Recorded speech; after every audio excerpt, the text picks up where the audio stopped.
Balik lagi bareng gue Rizal. Kali ini cerita film akan menceritakan alur film berjudul Mumbai Police. Tony, Aryan, dan Farhan adalah sahabat. Mereka adalah polisi yang memberantas kejahatan dalam bentuk apapun, sehingga mereka dijuluki tiga sahabat sebagai Mumbai Police. Suatu ketika, Aryan terbunuh. Tony dan Farhan menyelidiki kasus sahabatnya itu. Dan siapakah dalang dibalik pembunuhan Aryan, dan cerita penyelidikan dari Mumbai Police pun dimulai.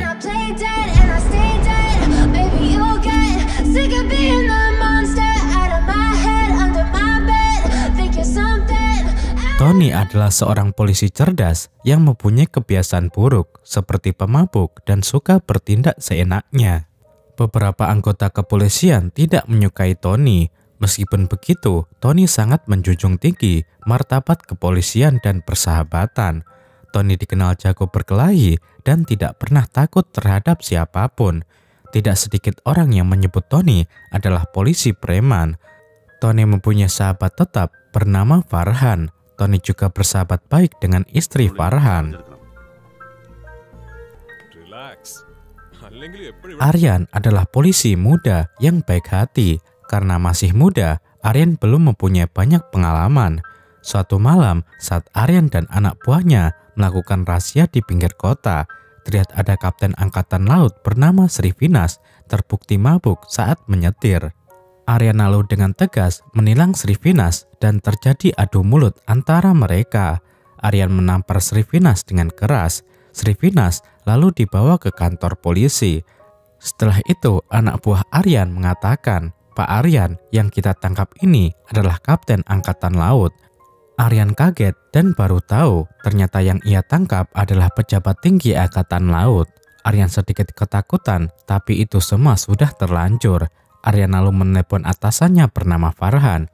Farhan menegur Aryan agar berhati-hati dalam menilang pejabat tinggi. Farhan memaklumi Aryan yang masih muda dan belum banyak pengalaman. Kepolisian yakin anak buah Srivinas pasti akan mendatangi kantor polisi dan berbuat ulah. Farhan bingung harus bagaimana. Farhan lalu meminta bantuan Tony untuk menjaga Aryan. Tony langsung datang dan mengamankan kantor polisi.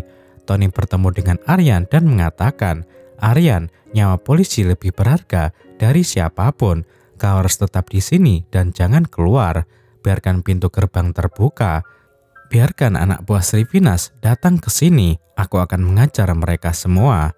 Beberapa jam kemudian, saat dini hari, anak buah Srivinas datang dan mengepung kantor polisi. Tony dengan gagah berani bersama anak buah yang lain mengajar mereka satu persatu.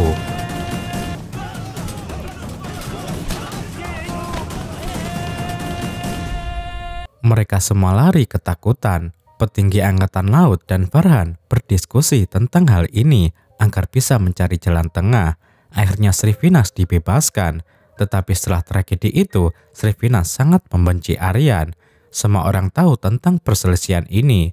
Setelah keadaan sedikit tenang, malam hari, Farhan, Aryan, dan Tony minum bersama. Aryan bercerita tentang banyak hal kepada Farhan dan Tony. Aryan mengatakan bahwa ia dan ayahnya tidak begitu dekat. Hubungan Aryan dan keluarga Aryan tidak seharmonis seperti orang-orang pada umumnya. Ayah Aryan terlalu sibuk dengan bisnisnya sehingga jarang berkomunikasi dengan Aryan. Padahal Aryan selalu ingin membuat ayahnya merasa bangga. Sejak itu, Farhan, Aryan, dan Tony sering nongkrong bersama. Mereka bertiga menjadi sahabat dekat. Aryan, tunangan Aryan bernama Rebecca. Farhan, istri Farhan, dan Tony juga sering berkumpul bersama.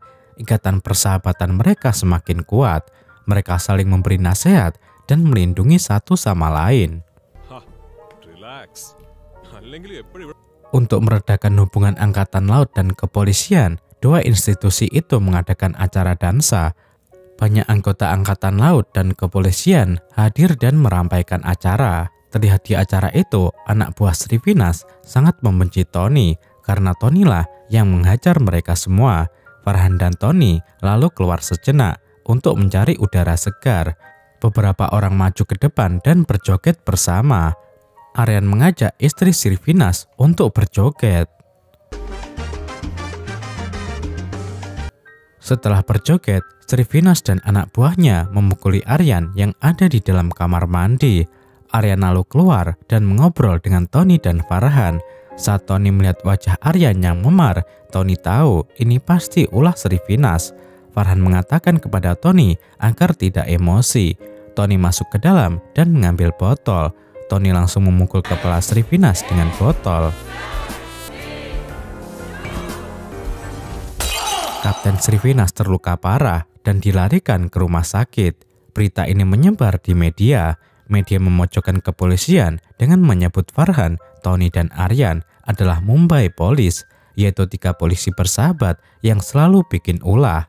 Tony justru menanggapinya dengan senyuman karena Tony tidak peduli dengan pemberitaan media. Tony hanya mementingkan persahabatan mereka bertiga. Akibat kejadian itu, Tony dan Aryan dipindah tugaskan ke kota Hyderabad. Beberapa hari kemudian, Aryan dan Tony menembak mati para mafia di Hyderabad. Berita ini menyebar di media. Media memuji kinerja kepolisian. Media menyebut Aryan yang berjasa besar dalam operasi ini.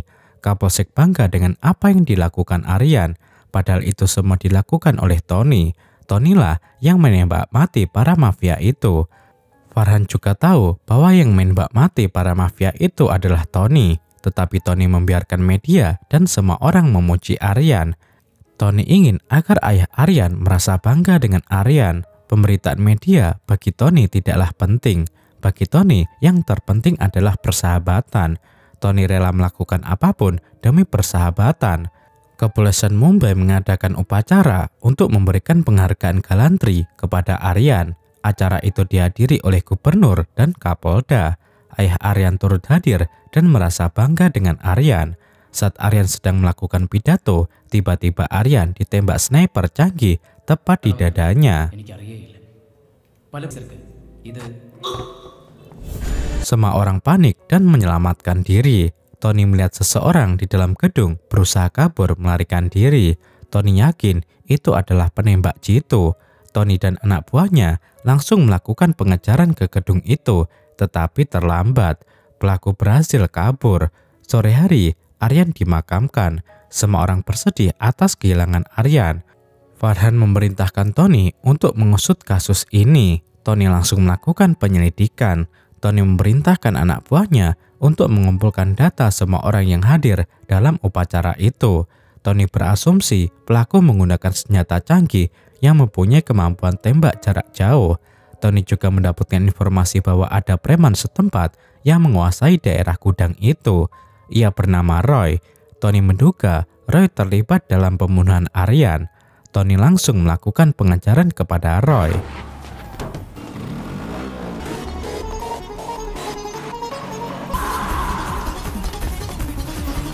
Saat menangkap Roy, Tony berbuat seenaknya dan menyentuh tubuh istri Roy. Para anak buah Tony melihat ini merupakan tindakan yang tidak terpuji dari kepolisian. Roy menangis memohon kepada Tony agar tidak mengganggu keluarganya. Roy kemudian dibawa ke kantor polisi.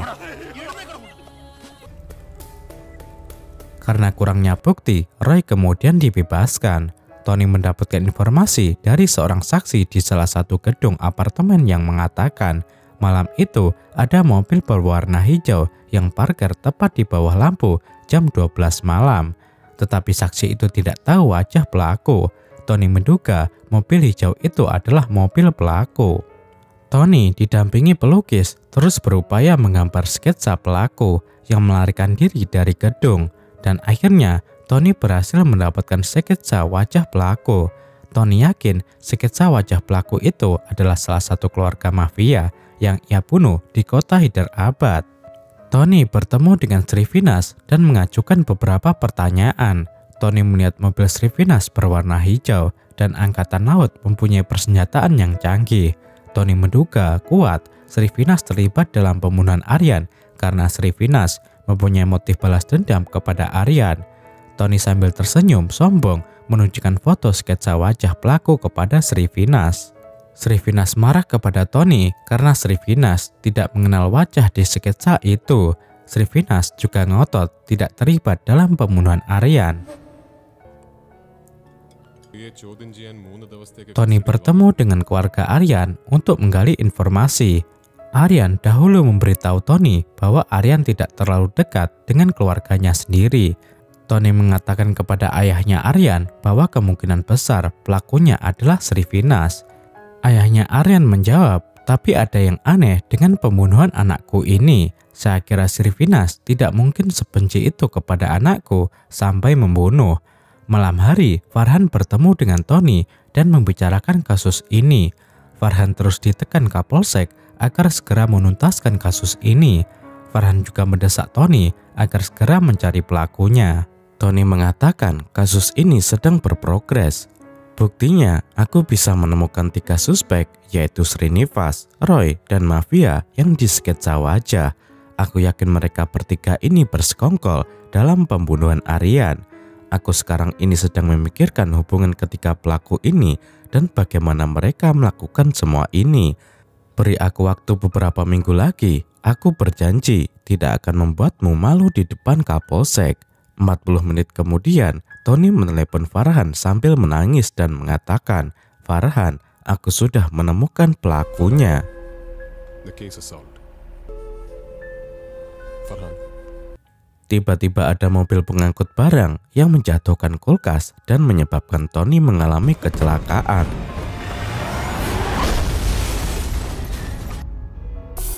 Karena kecelakaan itu, Tony mengalami hilang ingatan. Farhan memerintahkan dokter untuk merahasiakan tentang hal ini. Tidak ada yang tahu bahwa Tony mengalami hilang ingatan kecuali Farhan dan dokter. Farhan sangat menyayangkan kecelakaan itu karena tinggal sedikit lagi kasus Aryan bisa tuntas. Karena sesaat sebelum kecelakaan, Tony mengatakan ia sudah menemukan pelakunya. Pasca kecelakaan itu, Tony berubah total secara perilaku. Sekarang ia lebih pendiam, sopan, dan lemah lembut. Beberapa hari kemudian, Farhan menjemput Tony di rumah sakit. Farhan mengatakan kepada Tony, "Hei, namamu Tony, kau adalah polisi. Aku adalah Farhan, sahabat sekaligus atasanmu. Kau mengalami hilang ingatan. Sesaat sebelum kecelakaan, kau sedang menyelidiki kasus pembunuhan sahabat kita berdua bernama Aryan. Kau juga mengatakan bahwa kau sudah menemukan pelakunya dan 40 menit kemudian kau mengalami kecelakaan." Tony kaget mendengar hal itu. Tony juga bingung harus bagaimana. Farhan mencoba membantu mengembalikan ingatan Tony dengan mengantar Tony ke tempat kecelakaan. Farhan menceritakan kronologi kecelakaan Tony. Farhan juga bercerita tentang betapa pentingnya kasus pembunuhan Aryan bagi masa depan karir Farhan dan Tony di kepolisian. Farhan mengatakan, "Kau mengatakan di telepon kepadaku bahwa kau mempunyai petunjuk penting dan kau sudah menemukan pelakunya. 40 menit kemudian kau mengalami kecelakaan. Berarti petunjuk penting itu kau dapat 40 menit sebelum kecelakaan. Kau harus mencari petunjuk penting itu. Aku harap ingatanmu bisa pulih kembali dan memberitahuku siapa pelaku pembunuhan Aryan, karena hanya kaulah yang tahu." Tony masih bingung dan tidak bisa mengingat apapun. Farhan lalu mengantar Tony ke apartemennya. Farhan mengatakan kepada Tony agar tidak memberitahu orang-orang bahwa dirinya mengalami hilang ingatan karena tidak ada yang tahu tentang hal ini kecuali Farhan dan dokter. Saat Tony berjalan ke basement apartemen, Tony dikeroyok oleh Roy dan anak buahnya. Karena Tony jago bertarung, Tony berhasil mengajar mereka semua.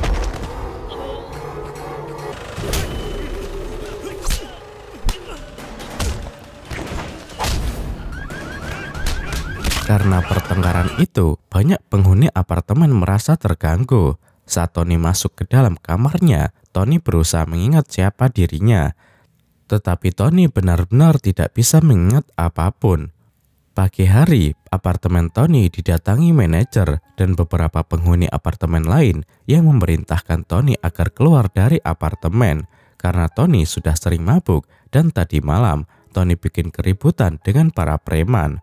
Tony hanya diam saja karena Tony tidak bisa mengingat apapun yang sudah ia lakukan. Siang hari, Farhan memerintahkan Tony jalan kaki di sekitar apartemen agar Tony bisa mengingat tentang apapun. Farhan juga mengingatkan Tony agar bersikap seperti tidak hilang ingatan. Saat Tony berjalan kaki membeli rokok, Tony disapa oleh seseorang yang mengaku teman Tony bernama Nihal. Nihal mengatakan, "Tony, aku masih sibuk. Kalau aku sudah free nanti, aku akan ke apartemenmu, oke?" Tony menjawab, "Oke, thank you."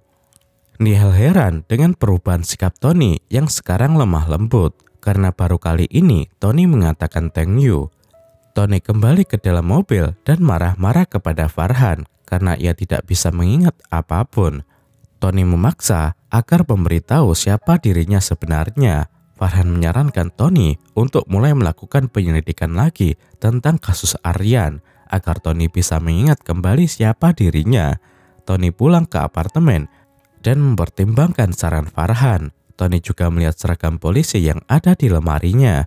Banyak pertanyaan di kepala Tony tentang siapa dirinya, apa yang sudah ia lakukan selama ini, siapa temannya, siapa musuhnya. Untuk mencari jawaban itu, Tony mulai membaca kasus pembunuhan Aryan.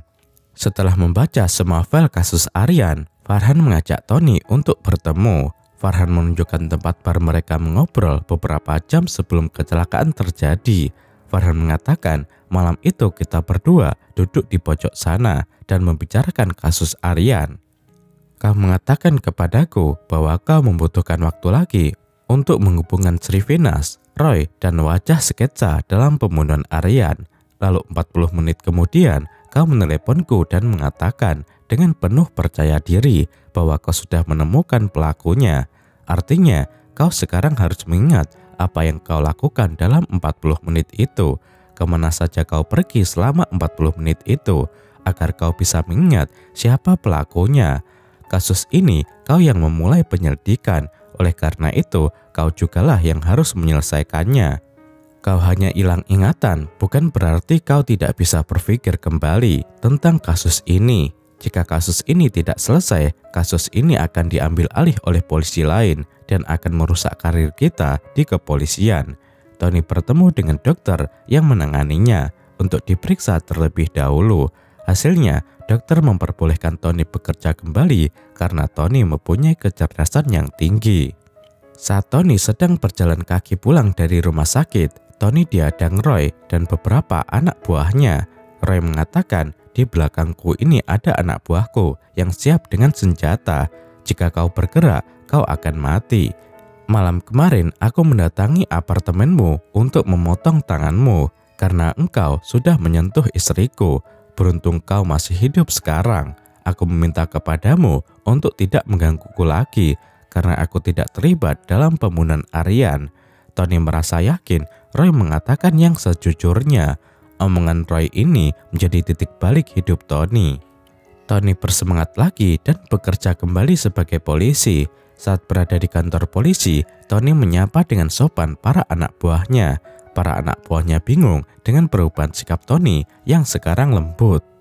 Tony terus mempelajari kasus ini. Tony membaca ulang mengenai petunjuk-petunjuk yang sudah ia temukan dahulu, seperti peluru senjata canggih yang digunakan pelaku dan mobil hijau yang diparkir di bawah lampu. Farhan juga memberitahu segalanya tentang Aryan, mulai dari perselisihannya dengan Kapten Srivinas, Tony memukul kepala Srivinas dengan botol, sampai tragedi Aryan ditembak. Farhan juga mengatakan kita bertiga adalah sahabat dekat yang sering nongkrong bersama. Kita berdua harus menangkap pelakunya. Kita melakukan ini semua untuk persahabatan kita bertiga, untukku, kau dan dia. Kau harus mencari tahu bagaimana Aryan dibunuh, kenapa Aryan dibunuh, dan siapa yang membunuh Aryan.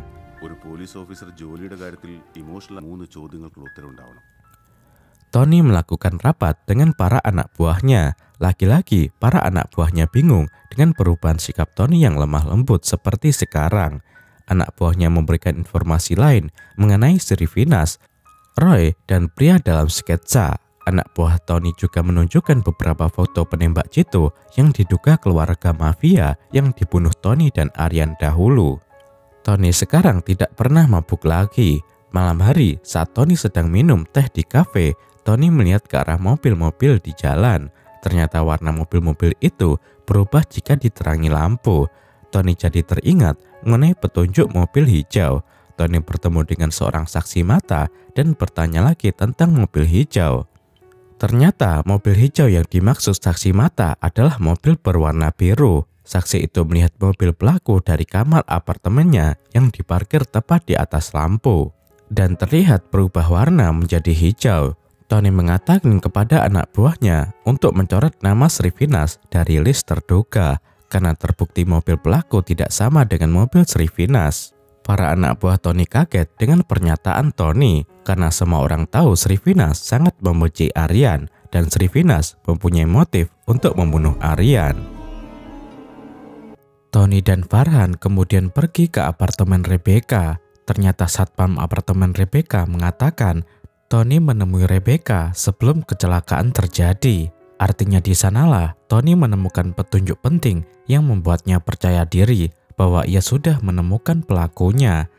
Farhan meminta Tony untuk mencari petunjuk penting itu. Tony kemudian bertemu dengan Rebecca. Tony melihat video yang dibuat Aryan dan Rebecca sehari sebelum upacara penghargaan.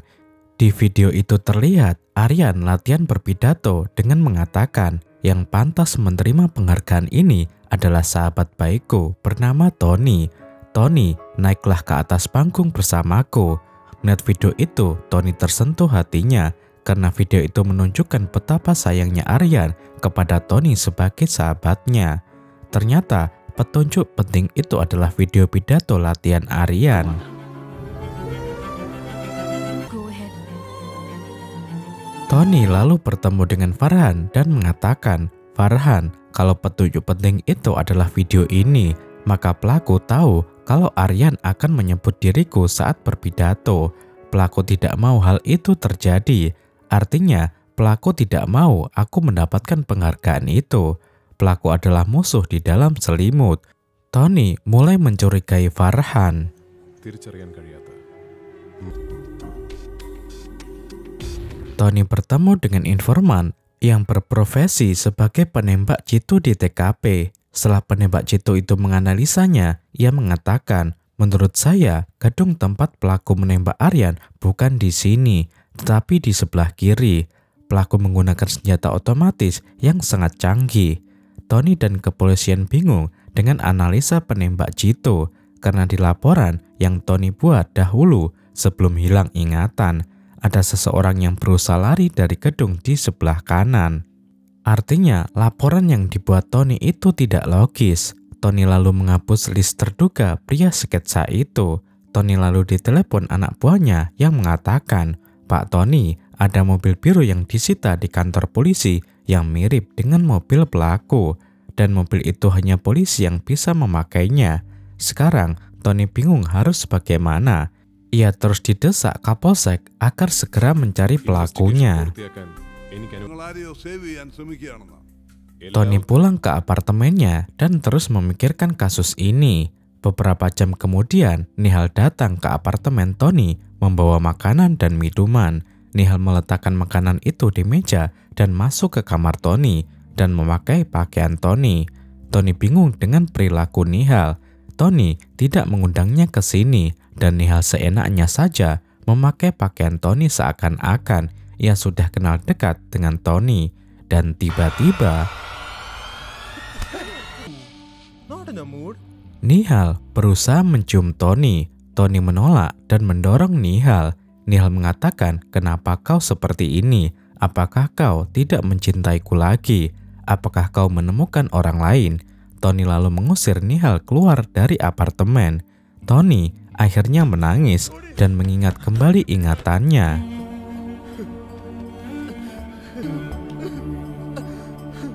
Barulah di sini diceritakan fakta masa lalu Aryan dan Tony. Di malam sebelum penembakan Aryan, malam itu Aryan latihan pidato bersama Rebecca. Rebecca merekam latihan itu di dalam sebuah video. Dalam pidatonya nanti, Aryan berencana memanggil Tony naik ke atas panggung. Setelah selesai latihan, Aryan pergi ke rumah Tony. Aryan terkejut saat melihat Tony sedang melakukan hal yang tidak senonoh dengan Nihal. Aryan marah dan memukul Nihal. Aryan kecewa kepada Tony karena ternyata Tony penyuka sesama jenis. Aryan lalu pergi dari apartemen Tony. Tony panik dan berusaha menelepon Aryan tetapi tidak diangkat. Nihal mengatakan, "Tony, bagaimana ini jika Aryan buka mulut kepada semua orang? Keluargamu akan malu dan karirmu sebagai polisi akan hancur." Tony terpengaruh dengan omongan Nihal.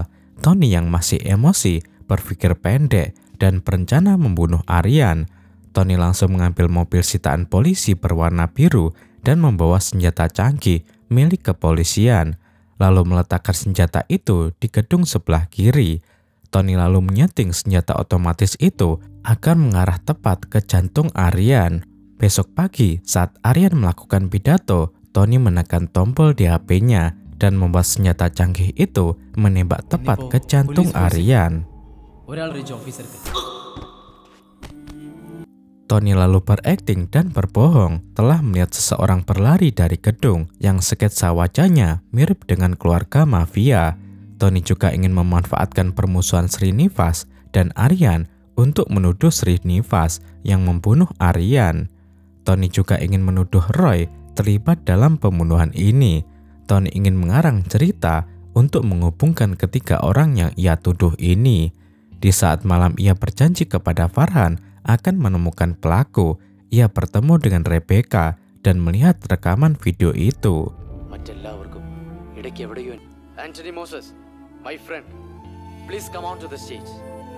Tony baru sadar ternyata Aryan sangat menyayanginya. Tony akhirnya berniat menyerahkan diri. Ia lalu menelepon Farhan dan mengakui bahwa dia sendirilah yang membunuh Aryan.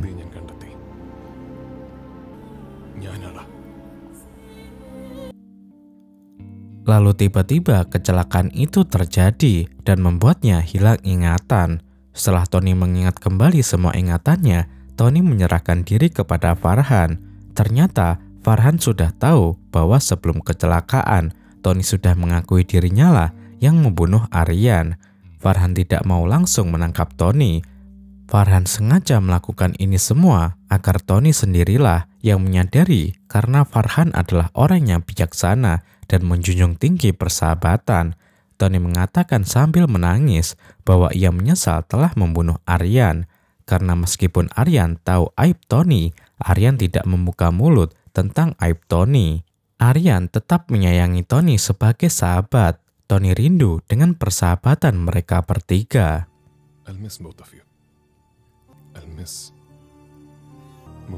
Farhan sedih karena sudah kehilangan Aryan dan sekarang ia harus membicarakan Tony.